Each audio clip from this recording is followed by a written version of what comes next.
una, yung soccer na may pitcher. Ito lagi nilalaro namin ng mga kapitbahay ko na may bola pa ako dati. Sa mga hindi pa nakakalam kung paano laruin to, una, kailangan nyo ng dalawang tsinelas. Kasi yan ang magsisilbing base nyo. Nasa sa inyo na yan kung gaano kalayo gusto nyo. Basta mas malayo, mas mahirap. Pag malapit naman, mas madali.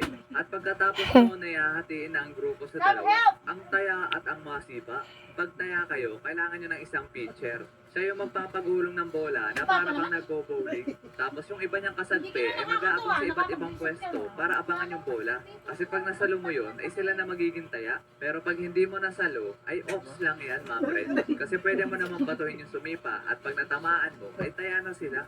Kaya pag ikaw ang masipa, ang goal mo lang ay lakasan mo ang tadyak para makapunta ka sa base ng kalaban at makabalik sa base nyo ng safe. Pero dapat control mo rin yung sipa mo at alam mo kung saan malanding. Kasi baka yan na ang maging huling laro nyo.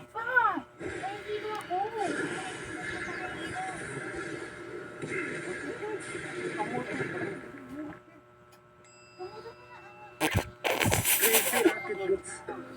Idol, hindi porkit lotion. Gamit mo, hindi na pwede mong rapid boot. Nakapaglaro na din ba kayo naluto? Madalas kasi namin laruin to dati pag may nagsisilab sa lugar namin ng basura. Yung tipong matanaw pa lang namin na may nagsisilab, talagang excited na kami.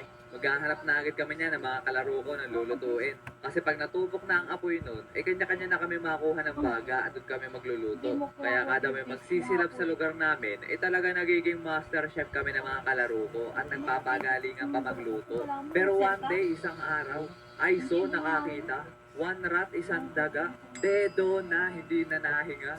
Pasintabi muna sa mga kumakain dyan. At para sa mga batang manonood, huwag nyo gagayahin to, okay?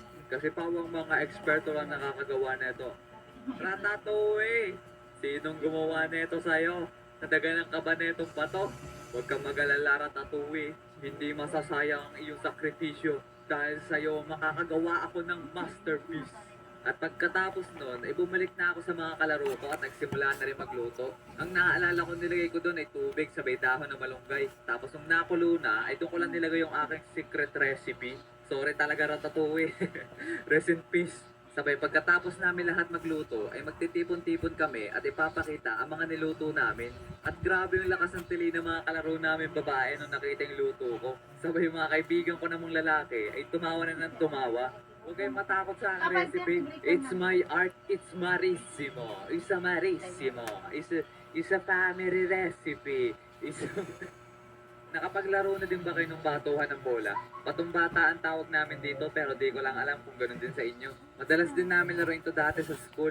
Ang ginagamit pa nga namin bola dati yung pinagsama-samang medyas namin. Pero pag gusto naman namin na mayroong trilyong laro, ang gagawin namin bola ay yung papel na binalot sa tape. Yun talaga ang solid pag nakatama. Yung medyas kasi malambot lang kaya ayos na matamaan nun. Pero pag yung papel na nakabalot sa tape ang nakatama sa'yo, pihadong inat ka pag natamaan ka. Kaya talagang kabado 20 pag yun ang ginagamit namin. Lalo na pag yung patak nyo kaklase ang mabato ng bola. Yung tipong 12 years old pa lang pero barat na yung katawan sa trabaho. Talagang ilag malala, wag lang matamaan. Kasi pag natamaan ka ng bato niyan, pihadong pantal yan kinabukasan. So yun na mga meron ba akong childhood liba?